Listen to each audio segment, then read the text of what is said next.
Hey, so this is Jay Shauna. So, you know what? I used to talk about self love, and that's something I could use right now because, I, the way that I view people, you know, a prime example was a couple of days ago. I was upset about something, and I tried to get up, go to work, and go stop by the coffee shop and pick up a coffee and head to work and deal with my stuff later after work, and that never happened. My ride to work was delayed. I was running behind. I got to the coffee shop, thought everything was going to be okay from that point on. I still had about 30 minutes, and I get in line ready to order, and then I realized I was pretty short on change.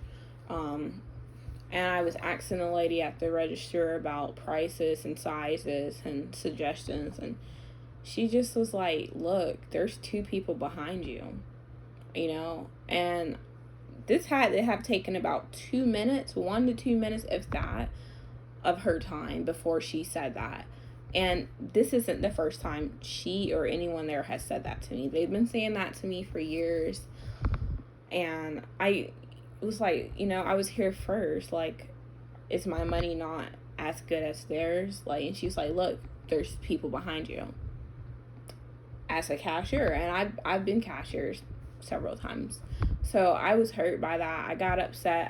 I ended up ordering, sitting down, and I just overheard her talking about it continuously. So I went back up there, and I got a little bit loud.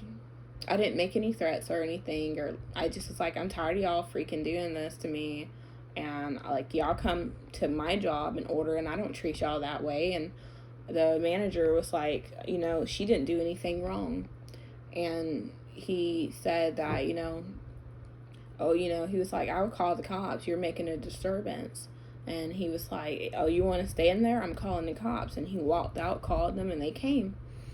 And they asked me to come outside, and they told me, I was barred and I'm not allowed to go to that coffee shop anymore for 2 years. Got the cops called on me. It wasn't violent, but, they told me, well, if you get treated this way, you should leave.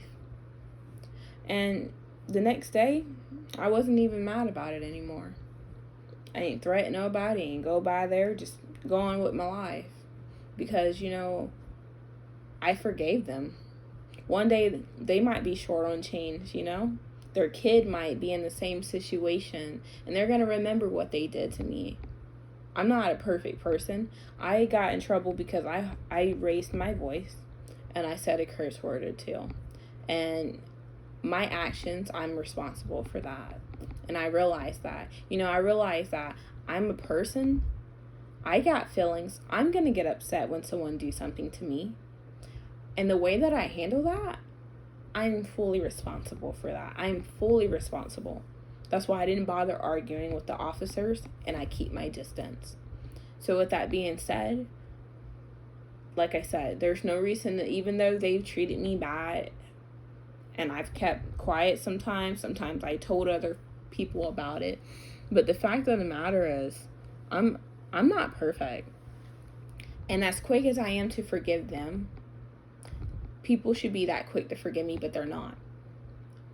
And that's what makes me different from other people, because I look at all of us as somebody's having a bad day. Somebody, is going through something, and that's why years down the line you hear people apologizing or coming back or saying sorry. But I don't need to hold on to that grudge any longer. I don't. I would like to forgive you today, tonight, or tomorrow. But when it comes to what I do to people, it doesn't matter.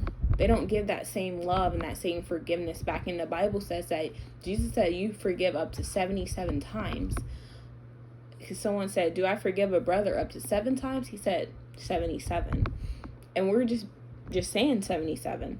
And as many times as I forgive partners for when they get a little bit mean, or when I have good intentions with them